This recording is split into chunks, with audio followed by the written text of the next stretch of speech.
How to fix Facebook Messenger search conversation not working. Hi everyone, it's Sophia to assist you today without any delay. Let's jump right in. First, open settings. You'll find this kind of screen pop up. Click on search button on top right corner of your screen. Then search apps and notification. Click on apps and notification, and then you'll find this kind of screen pop up. Click on Messenger.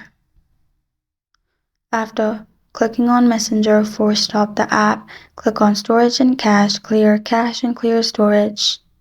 After that, simply restart your device. After you've restarted your device, simply open Messenger, log into your account, and your problem will be fixed. This is how to fix Facebook Messenger search conversation not working. Thank you for joining me today. If this video helps you out, please leave a like and subscribe for more. Got a question or want to suggest a topic? Comment below. I'm Sophia signing off. Until next time.